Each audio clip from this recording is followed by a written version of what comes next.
Good afternoon, everyone. My name is Alex Mansour. I am the Creative Fellow with AYS, which really means I have the opportunity to compose for the group this year and create content in our strange time right now. And so I'm very grateful to AYS for that position, but also for connecting me right now with Mr. James Newton Howard, whose music I've grown up listening to and admiring and being a distant fan. So just to briefly introduce myself, I'm a grad student at USC where I'm studying composition. I joined AYS as cellist last year.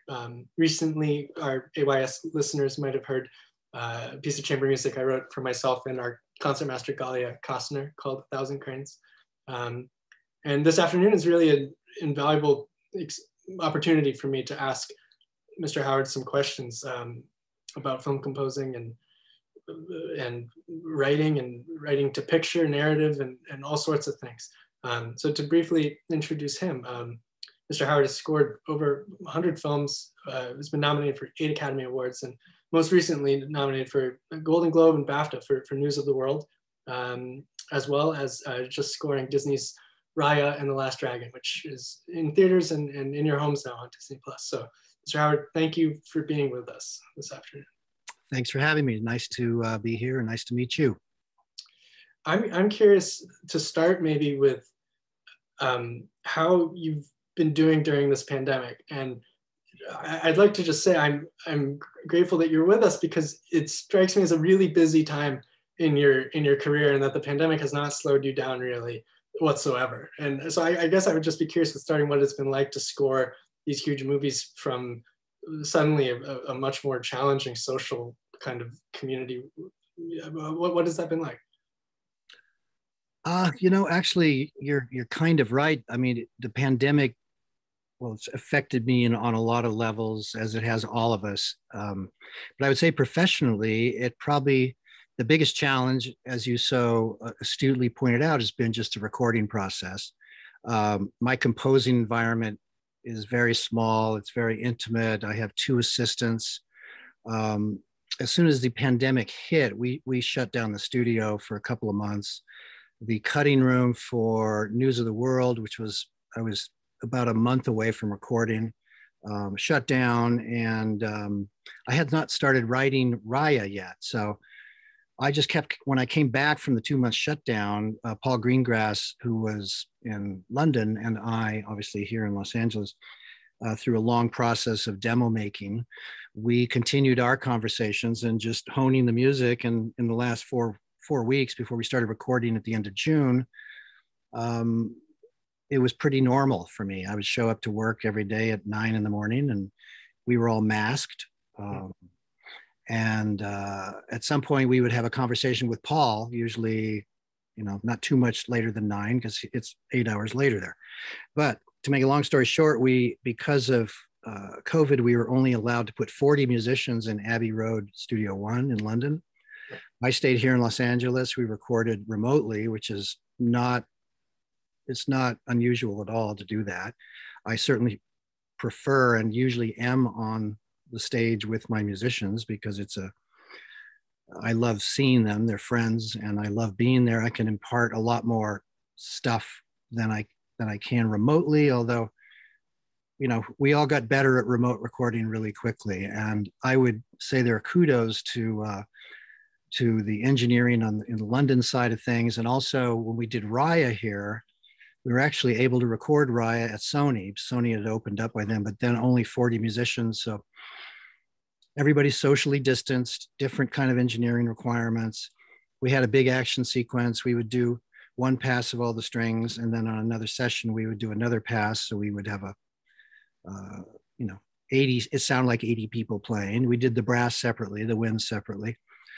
But, those things are really insignificant. I mean, I think professional impact of the virus is not really what will leave an impression. It's the impact it's had on our lives and our families and our friends. And we're still very much in a place where, unforeseen circumstances can occur at any time. And I think it's terribly concerning for the majority of the world that is really struggling with all of this stuff. But I have to say, professionally, I've been very very lucky. Right now, I'm just kind of holding my breath, waiting to get my first reels for Fantastic Beasts 3, which is, I've kind of been off for a while, which has been great. So your comment there about COVID and kind of the emotional and maybe philosophical kind of reflecting is prompting.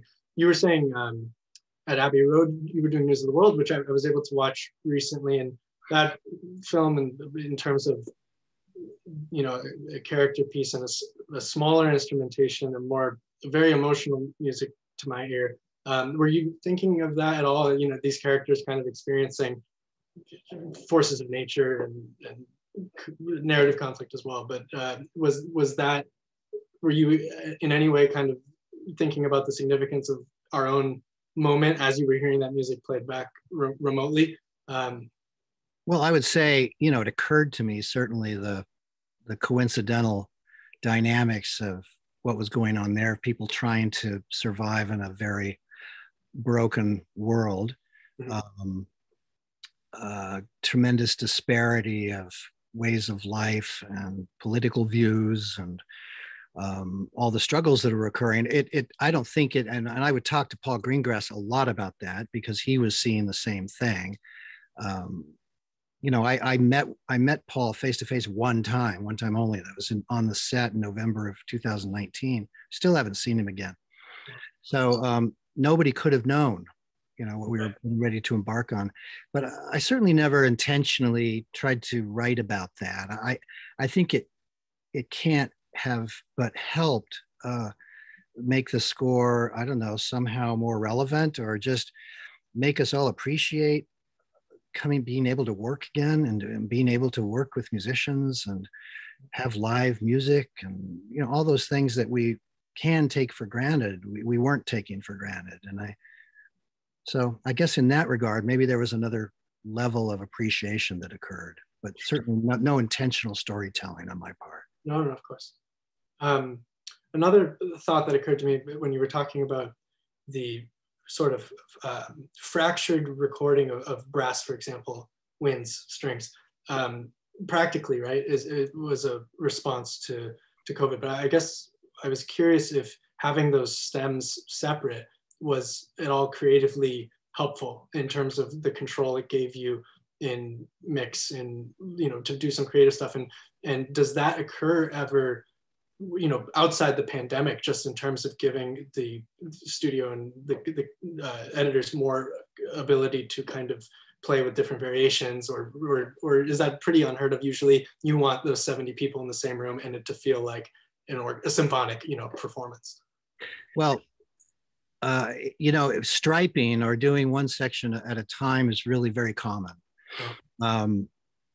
Depending on the dynamic of what's happening with in that particular scene and with the nature of that particular piece of music, less loud pieces where, say, a sort of a mezzo forte or even a forte piece of music it's more easily recorded with everybody in the room, because the only concern you have is brass, or are the winds, or is any element of the orchestration going to interfere with dialogue?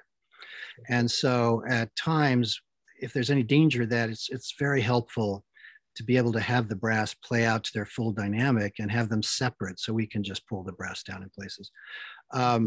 So that was really, you know, Abbey Road is one of the few studios in the world where you can have 100 people playing at the written volume and it's okay. Most rooms, even the one here at Sony, which is also one of my favorite rooms on earth, not quite as easy to get everybody playing as loud as they want to play. So you're more likely to be striping. But yeah, I mean, it's a good idea. If there's ever any doubt about how are those trumpets going to interfere with that woman who happens to be whispering a very important line right in the middle of your action scene, then it's good to have them separate.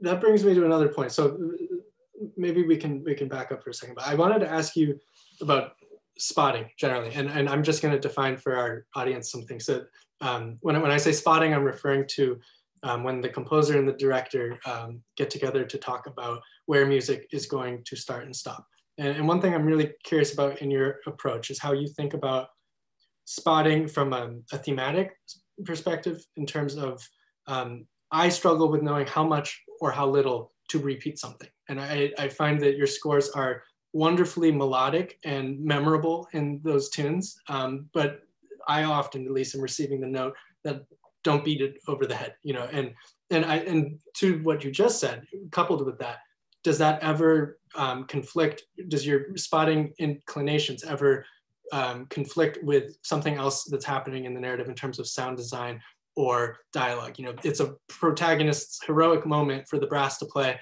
but it's a car chase and it's so loud that it's too cluttered. And so that's kind of a larger question as to how you approach those various factors. Well, that's a multi-layered question. Yeah. Spotting can be complicated. Most of the time, a director will put in temp music to indicate their spotting. They'll borrow music from Braveheart or Titanic or something and use it in their rough cut just to show where they want the music, the kind of feeling they want the music to have. All those sorts of things. As far as I find personally, that the most effective spotting for me is for them to give me the movie for a few weeks, let me make a rough pass on a bunch of scenes and in a good percentage of the movie, and then show the director my demos and what I'm thinking about the spotting. And I think it's always a bit of a negotiation. I mean, it's all a negotiation, or if you prefer, a collaboration, but it's incredibly collaborative. And even down to the point of who's gonna drive this sequence. Is this sequence going to be driven by car engines and squealing tires, or is it going to be driven by the heroic sound of the hero coming to the rescue? And oftentimes, those kinds of action sequences with tons of sound effects are better left alone, because I always use this one great example, a movie in the 70s, which arguably the greatest car chase, most exciting car chase ever was Gene Hackman and the French Connection. And there's literally, 7-minute car chase, which doesn't sound long, but it's a long car chase. There's not one note of music in it. And I think sometimes filmmakers can lean too heavily on, they don't have enough confidence in their material without adding music to it. And then in the end, invariably, you end up with a huge amount of sound, the music's struggling to be heard, and the whole thing just comes at you like a wall of sound and nobody wins. So I think, and that doesn't mean that action and action music shouldn't occur at the same time. Of course they should. But the architecture of an action cue is where you're going to play a theme, where you're just going to be recede into just filling the screen, so to speak. Where you're just supporting the action without stepping out in front in a noticeable way. All of that, it has to be carefully put together. And, that's a trial and error, because as you well know, the movie is constantly changing while I'm working on it. So I can hone this 8-minute action sequence to absolute perfection. And then all of a sudden I get a new cut of it and it's 47 seconds longer or shorter, or they've trimmed a few frames off of a sequence of 4/4 bars, and now I have a bar of 5/16 that I have to fit in there somewhere. So, all of this stuff, including the spotting, which was your original question, a lot of it is trial and error. The most significant part of that is that I make extremely elaborate demos for everything that I write, so that I can show the director what I'm talking about. Rather, back in the day, Cecil B. DeMille would go over to, Leonard or Elmer Bernstein, and he'd say, here's how the action music's going to go like this. And you go, that's good. And the love theme's like this on the piano. And then they would arrive at the studio and 100 musicians would be playing that. Yeah. And sometimes the composer would get fired because, nobody could have imagined it was going to sound like that. But, I have a book upstairs called Torn Music, which is basically an encyclopedia of all the scores that have been either thrown out or, and it's on my bedside. And the other day I was thinking, wow, I don't need to read this. It's horribly depressing and discouraging to some extent. But it's, you're right, of this, there was a lot more trust in pitching and promising, the winds are gonna do this. And I suppose there was a lot more surprise though as well, where you'd have to. So consequently, does that mean today when you do your sessions I would have guessed they're really smooth sailing because the demos are so well programmed and convincing. There's no surprises really in modern scoring, or still would you find sometimes the winds speak a little bit brighter than your samples did and the director is having a knee-jerk and maybe not quite, and you have to mitigate that? Sure. I mean, that, but yes, it generally is smooth, my sessions, because a lot of the battles have been fought with the director here or the studio even, and previews and test screenings. And so mostly everybody relaxes during the sessions to some extent. It's still, except for me, because I'm extremely involved in trying to get everything the way it is. But yeah, you'll be called upon to adjust the orchestration many times during a session. Yeah. I'm still surprised by how things sound sometimes, and I never expected, like, the low strings to sound so, no offense, low strings, I love low strings, but when they're playing a super like triple forte marcato part that I was able to put on 11 on my sequencer, that it just doesn't come out the same way. And right. So, you just have to get real. Yeah. Yeah. It's a different kind of process. Yeah. So just to rewind for a second, I have a lot of questions along the way. So just to rewind, so a blank slate arrives. So you get the picture, right? And you said you like to take a few weeks to kind of do a sweep where you're creating demos. And for our audience that might not be familiar with that, he's referring to writing pieces of music with technology today that allows, a sampler, a C on the piano can sound like a trombone or whatever, what have you.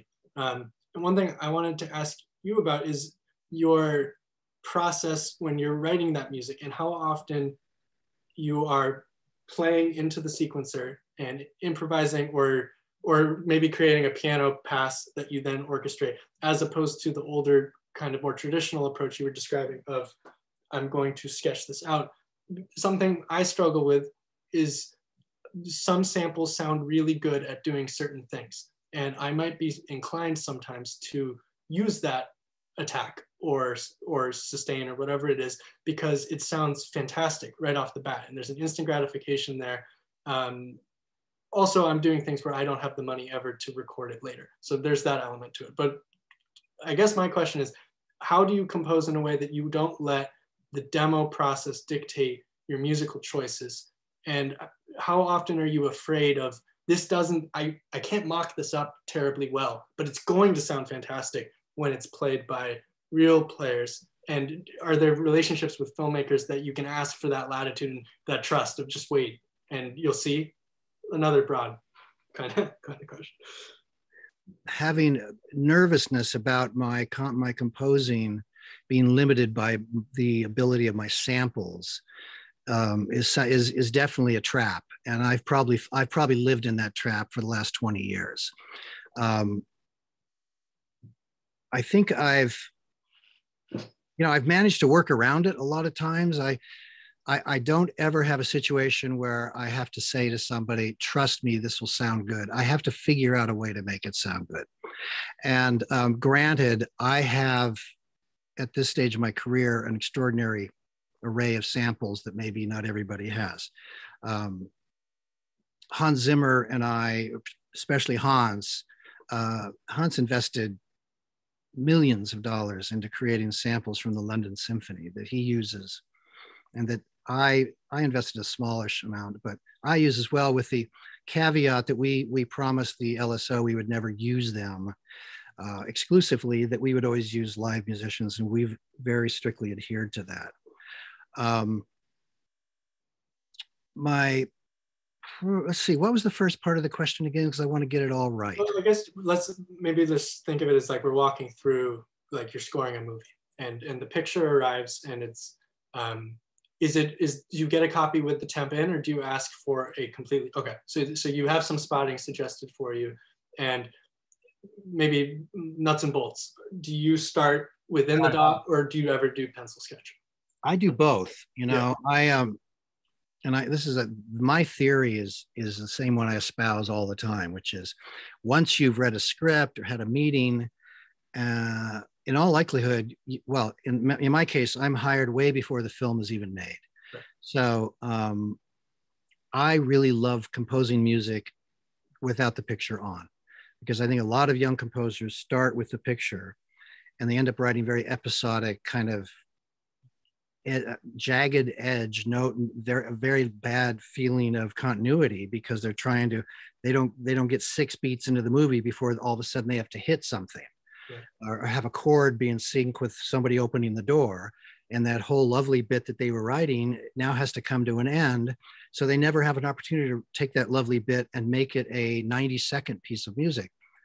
Mm-hmm. So I start by just writing away from the picture. I normally improvise into my sequencer in the beginning. I think I don't know of a better way on earth to write, for me anyway.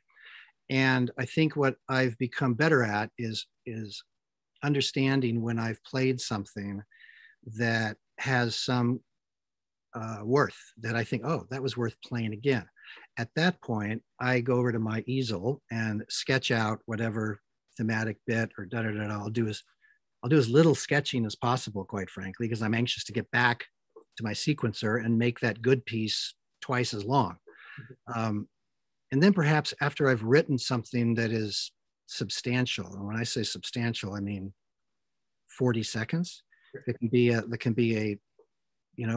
lovely melody that I think can somehow work with this movie. And then maybe it goes into a dark section. I do a kind of a mini mashup of several different kind of feels. And then I put it up against the picture.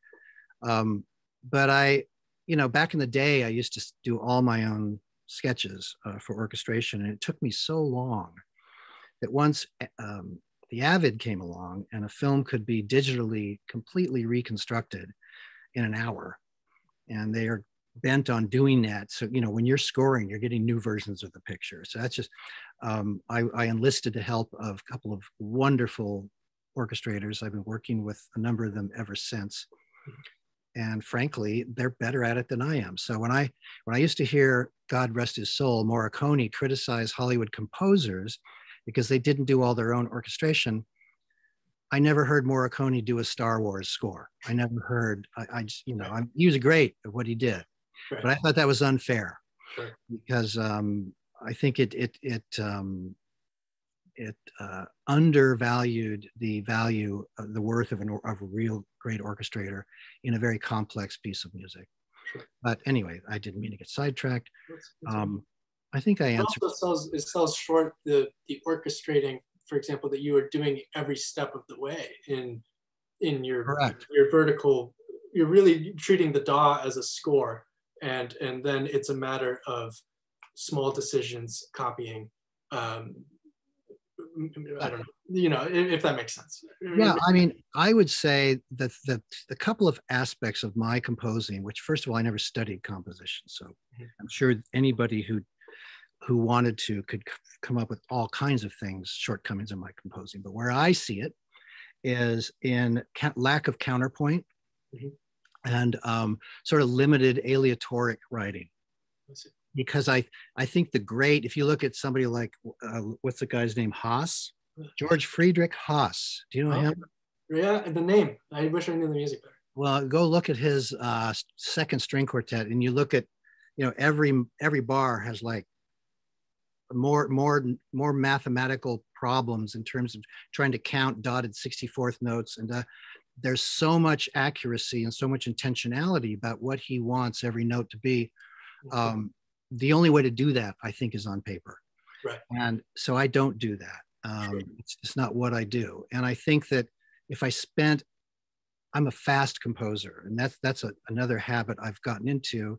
It serves me well, but it may shortchange my counterpoint skills because I don't often take enough time to say, oh, what can I do something other than just a whole note in the bass? Sure, I could move this like this and it'll make it feel better. There's so much wisdom there. I'm taking I'm doing an independent study right now, and I'm trying to think about drones. What are the more interesting whole notes? You know, can you, because I feel like I'm always asked to write whole notes, and how can you make it as interesting as possible? And I think sometimes it's totally okay. Serving the picture well does not necessarily yield the most fascinating piece of music all the time, I would guess. Another thing that strikes me as interesting is what you're describing to me seems it's a very intuitive, improvisatory output, right? And where you kind of just roll and you play what you're hearing, and then you mine for gold, and perhaps you find those 40 seconds that you mentioned, and then you, as opposed to spending a week on one measure of string quartet, which is not a luxury that I imagine you have often, and also not necessarily what the movie needs. No, but I'll get stuck on that sometimes. I mean, there's a scene, I did a movie that'll come out this summer called Jungle Cruise. Right. And there's this big action sequence where they're on this rapids. And I was getting so tired of my writing during this thing. I said, you know, I'm going to really try. I want to try and get out of that modality and just try and something else. And I spent a couple days working on, I don't know, 8 bars or 10 bars. And I really wrote some interesting counter rhythmic things going on, particularly in trumpets, which is somewhere I always struggle with trumpets. I always write them too high. I don't use them as well as I should. But, and it really sounded like I'd worked extra hard on that spot. The problem is those little things that a composer can do that feel like a breakthrough to that individual composer can often stand out in a way to the director that is bad. In other words, they'll hear something like my breakthrough moment, and they'll sort of respond, that doesn't sound like James, that part there, and inevitably it gets thrown out. Yeah. It didn't in this case, but yeah, I mean, it's always, it's challenging to try and break through not sounding like yourself all the time. But yeah, I forgot the one thing I was going to tell you that was most important about that, but it'll come back to me later. Yeah. Another problem I run into in terms of the improvising is that at least my hands, I've thought of it as the claw. You know, I have certain shapes and certain habits that the piano playing yields. So I'm curious if you found that at all as well, in terms of when you're trying to not sound like yourself, if a voice memo of you dun, dun, dun, dun, you know, vocalizing kind of what it's going to be, or I don't know, you know, going through your archives of recordings, and what are some other tactics you use to sound when you're in your rut and you feel like you're not doing the best you can? Well, first of all, you have to remember what you said, which is there are certain conventions in film music that are conventions because they work. And sometimes one of those conventions is a whole note. And once in a while, that convention is a whole note that's low. And there's no better, more effective way to enter into that, to create that kind of tension and excitement than coming in with a low whole note. And so you want to be at all times serving the picture and telling the story, and not just making yourself feel good because you managed to come up with a novel way of doing something. So tell me again what the last part of the question was. Sorry, I was looking at my. Well, I guess, you know, breaking physical habits of. Oh yeah, you know, yes. First of all, you look like you have piano hands. I do not have. I have kind of thick hands, and so I feel like I always go to the same kind of thing. And the only salvation I've found for myself is to just reject my first, second, third, fourth, fifth attempt at doing things, saving them all, and many times coming back to my first version, because that's what came to me intuitively. But being willing to write, you know, the main theme of Fantastic Beasts and Where to Find Them, I wrote 43 versions of it. And, you know, and I'm trying to not sound like me, but in the end, it's very hard to do that. Sure. And I think the time to try to do that is in concert music, probably not so much. Well, that's not true, because I think I did this little cartoon recently, Raya and the Last Dragon, and I really tried, and I think to some extent succeeded in not sounding like me. Yeah. I'll leave that to others to decide, but sure. I think if you want it bad enough, if you want to get away from yourself bad enough, put in twice as many hours. Right. Well, a couple of things strike me. One, that one nice thing to always think about is that you're hired probably to sound like you, right? Because people love your music, and another thing I've found is, and maybe you've thought about this too, is despite my best efforts, I can't not sound like me in terms of the effort of like the aspiration to sound like someone else almost is enough sometimes to just pull you a little north of center or whatever it might be. Yes, agreed. Yeah, I agree. You know, I hear, like, I think one of the areas I get really tired of with me is my rhythmic sensibility. And I'll listen to John Williams and I'll just think, my God, his rhythmic imagination is just infinite. And one of my biggest influences was Jerry Goldsmith. And what I loved about Jerry Goldsmith was his odd meter writing. And he would do the most muscular action pieces in relatively slow tempos. You know, he didn't write a lot of fast music, which a lot of people do to try and be exciting. And to do it at a slower tempo and odd meter and create all this muscularity is something I'm more inclined to doing. And I think maybe you worship the people that you feel most comfortable imitating, you know, to some extent, on some level, you know, that you find, like I look at somebody like George Friedrich Haas, and I'm not worshipful of him. I'm in awe of him, but I don't aspire, I could never aspire to do what he does, or many other, you know, Thomas Otis, I see what he does. And Right. I don't know how he does that. And, but I guess, yeah, but I do know how some film composers do that. And I just try and get there at least. Yeah. Better. I wanted to ask you a bit about instrumentation. So I thought this just, you mentioned Jerry Goldsmith, and something that strikes me about Jerry Goldsmith is like each score, I mean, just the imagination of color and what he uses, and low range piano doubled with, you know, or the use of timpani. And it, like, I feel like sometimes you could summarize, you know, not to reduce them, but, you know, scores could be described by the instrumentation and the color of small things. And something that I really admire so much in your music is your use of chamber music, or for, you know, for The Village, for example, or a concerto texture, right, to feature a solo instrument, or the even in News of the World, in some cues, very intimate, small ensemble. And I feel like most scores I hear, if the first cue is full orchestra, it's full orchestra the whole film. And I guess I'm curious how you think about instrumentation. Is there room, and how do you play with that in terms of this? Yeah, we have 70 people here, but why don't we just have the principals play this cue, you know? And so, I'm so sorry, I'm just rambling. But the other thing to that, in your demo process of thinking, well, Jerry Goldsmith would have a barroom piano playing this. I don't have that sample. I need to go get figure that out.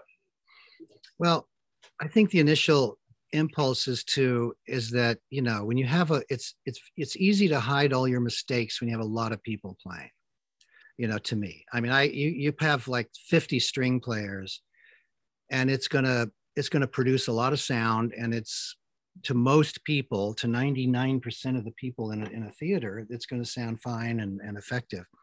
And certainly when I was a kid, I remember listening to a lot of classical music, but the stuff that I liked were big string sections, big quiet, like a huge section playing with mutes, triple piano. I love that stuff. And I did not like the sound of string quartets. When I heard a string quartet, it made me feel lonely as a kid. It made me feel kind of sad and depressed. I just didn't like the sound. So I think for the first 20 years I was writing, or 15 years I was doing film scores, I was not inclined to have just the principals play this part, as you suggest, or to reduce this particular cue to a half section, or so it just always sounded so right. But then as I started to really appreciate the value in being able to hear individual personalities in a group, be able to hear the vibrato's different in the fiddle than it is in the cello. And that became really beautiful and wonderful to me. So I did start to pursue that more. First of all, you have to have a movie that supports that attitude. You know, a lot of an action, you know, a big, fantastic beast, you don't have a lot of room for a string quartet. But in News of the World, for instance, that was a conversation that Paul and I had, that he wanted a core group of instruments. And when he heard my samples of ancient instruments, the digambas and dimores and some rough kind of fiddles, he loved that sound.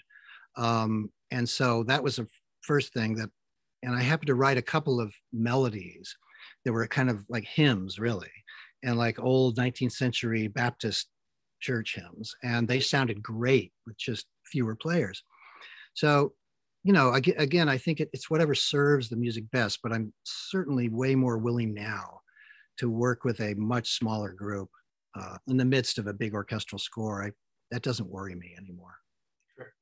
I would imagine a challenge too is like, I was listening to Defiance earlier, and I mentioned The Village, but a lot of that solo writing is so idiomatic and virtuosic. So to my limited production and mock-up experience, I would struggle to mock that up convincingly. So one question would be, when you do go there, how often do you bring a performer in early as opposed to recording final cues, if ever? Do you bring a Hilary Hahn and say, we're going to collaborate on this, and can I build a library basically for and then we'll record it later, but or experimentation? Can you try this, or does that ever happen?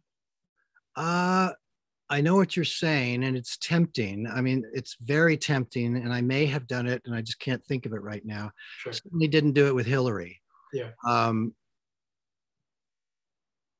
You know, part of the thing is I spent a lot of years as a session musician. You know, I was as a synthesist, as a piano player, doing, you know, pop records, and so I became good at working with synthesizers. You know, what a lot of people don't understand is you take a sample and a synthesizer, you can't play it like a piano. You can't play it like it's an organ and have it, you know, chords and have the string sample, no matter how good it is, sound good. You have to think, you know, when I'm doing an orchestral part on a sample, I have my left foot on a volume pedal and my right foot is on a sustain pedal, and I'm constantly fading things in. And my left hand, if I'm not doing a two-handed bit, which I usually am not, my left hand is on the modulation wheel, you know, adding a little more. It's being played very expressively. And so I managed to demo like The Village pretty successfully, I have to say. And then the great thing about that particular score, and I'll just for 2 seconds, is how seriously Hillary took it. You know, Hillary started calling me a month before the sessions, and she can be an intimidating force, believe me. And she would question a little bit that I wrote. She said, that's kind of awkward. That doesn't really lay in my hands. I said, okay, I'll let me look into that. And then she would call me a few days later and say, it's okay, I worked out a fingering for it. And we did that several times, but by the time she got to the sessions, she just burned it. She knew it. And it was just so glorious.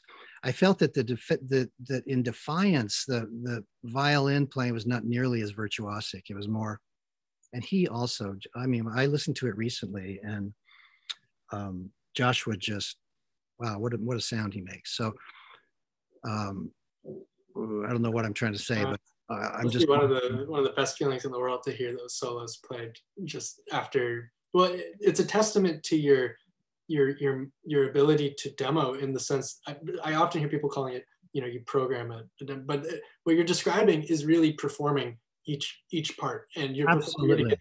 It's a very musical execution. It is a performance, and you know, when I try and explain that, performance to somebody who's having trouble with their demo making, and you clearly understand, but that's really what it is. You can't just program it in there. You got to perform it in there. Yeah. And you know, when you do, I don't know, 500 tracks on a demo, and I'm using, you know, 12 different string samples because I can, and you know, it adds up to a pretty good sounding demo. Definitely. I know we're running a little bit short on time, so I just wanted to ask 2 or 3 more questions. One of which is for the performers in our audience, and this is a training ensemble, right, for musicians that will probably go on to either be soloists or to have orchestral careers, and being in Los Angeles, hopefully playing in film sessions. And I wanted to ask if you had any advice or or stories of really wonderful experiences with orchestral playing? And do you have something that you hear from somebody on your music and you think, oh, I want them playing my music? Is there something that makes a very special film session musician, beyond the ability to sight read extraordinarily well?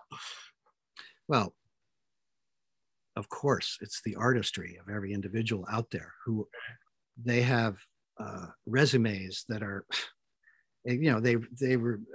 One of my concert masters was my concert master in the studio was concert master with George Sell. Somebody else was, you know, debuted at Carnegie Hall when they were 6. I mean, these kinds of things are pretty common, and I'm sure you see it in your group right now. But you cannot overvalue, put enough value on, if people want to go and ever think that they may want to go or may end up in a Hollywood orchestra, and they could do worse, believe me, because that can be a pretty cool place to be. Sight reading, all about sight reading. And I think that Carl has said to me that he is oftentimes sort of astounded at how poorly lots of young musicians are, because they spend at sight reading, because they're spending so much time in the repertoire, which is totally understandable, but that is very important. But yeah, as far as, I mean, I can't tell you the number of absolutely breathtaking, emotionally charged, unforgettable moments I've had with individuals playing, whether it was Jim Thatcher and my old Jim Thatcher playing first horn for me for years, or Malcolm McNabb playing first trumpet. They're all new people now, and they all play just as brilliantly, but the ones that I knew so well, and I still know them, unforgettable moments. And I just come to love the orchestra so much. They give me so much. And in those moments where I'm on a stage with a full orchestra, I've never forgotten how precious that is. You know, I've never forgotten what a gift that is. And it makes me angry when I hear crappy scores, when I see those resources wasted, or, you know, somehow, you know, they shouldn't have been given that orchestra. They should have been just do it on a synthesizer and learn how to do it better. But I'm sorry, I'm turning into an old, what are they called? Anyway, so yeah. It strikes me as such a miracle sometimes that a group of people, that many people, are giving up their time and their talent to bring something to life like that. And yeah, when you think of the stuff they've played, you know, the repertoire that they have in their fingers, they were playing last night, and now they're playing your car chase. And yet they bring the same sense of importance and the same focus and the same musicality to it. And it's amazing. Yeah. Does that excite you in the writing itself of thinking, you know, it goes to kind of what we were speaking about earlier in terms of making sure of balancing the compositional kind of desire you might have with serving the movie. But I imagine you might often sit there in the studio thinking, oh my gosh, that's going to be so much fun for the strings to, and that might motivate you to try something. Absolutely. Routinely, you know, I mean, I have to admit, my absolute favorite part of the whole thing is probably when I'm by myself and I'm written a piece of music that I know is a great piece of film music for that scene. That's all. I'm outside of the film, made it average and whatever, but I know for that scene, that's a great piece of music. And after you spend all this time alone for 3 or 5 months, and then you have to walk into a studio and interact with 100 individuals, in the very beginning, I'm not having much fun, like the first 10 minutes, because I get shy, you know, but then I get over it. And then it's just that becomes the whole experience is reborn. Then you start all over and you're re-experiencing everything that you wrote by yourself is alive and turns into something very different. And so, yeah, it's all great. Sure. Well, I want to thank you so much for speaking with me. There's one last thing I'd like to ask you, and it's as usual, a very open-ended question. But I suppose I just wanted to ask if you were to, give advice to a young either composer or performer, or a lot of things seem to be changing right now with streaming, funding for scores. There's a lot of transition happening, and I'd be curious just to hear you muse a little on, what might you tell yourself as a young person, and if you were 24 today, kind of doing this, what advice or words of wisdom might you have? Very heavy question. I apologize. No, it's all right. I'm always afraid of getting this question because I never feel like I have an adequate answer. But I will say that I think the only thing in my life that I can say I've done correctly or as close to right as possible has been my professional career. And that means that I took everything I could get a hold of and wrote my butt off as much as I could, and somehow had the temerity to feel like I could play it for the world and I could present it to somebody, and I had no right to do it. So I would say, again, here I am with an inadequate answer. I think the challenges of finding a job are real, and that musicians should know that. And I think you've probably already figured that out. It could never be more real than it has been in the last year because live performance has come to a grinding halt, but it will come back. It's going to come back soon. I think you just have to just write as much as you can and collaborate with whoever you can, and learn, if you're a composer, and this is for the composers out there, learn how to make a good sounding demo. There are good libraries out there that are really good. I use a lot of those libraries. I augment my palette with a lot of the libraries that anybody can find. Learn how to work in an electronic musical world, to run a sequencer, because one composer can come along with the most inventive content ever imagined for a piece of film, and the other person come along with zero content, but it sounds good. The samples are good. It doesn't sound like a crappy trumpet up there, like a bug fart. It doesn't sound, and the one who sounds good is oftentimes going to get the job. So get good at making demos, and have an open mind about where your career is going to go. If you have your heart set on playing principal cello with, Seattle Symphony or so, it might not happen. You might not get principal cellist. You might decide after a certain amount of time that, all of a sudden you're playing more, you're doing recording sessions for young composers that are coming out of college, or you find that, I really enjoy kind of improvising. There's somebody I never imagined in a million years I would compose for film. I had no interest in it whatsoever. I was 34 before I did my first one. So keep an open mind and just work as hard as you can. Yeah. Thank you so much. We're very lucky to have you on the AYS board, and I can't wait to watch Raya maybe tonight on Disney Plus. Just thank you for the time, and I'm going to look forward to re-listening to this many times over and jotting down all the wisdom. Okay. Well, thank you. It's been really nice talking with you. Okay. Bye. Bye.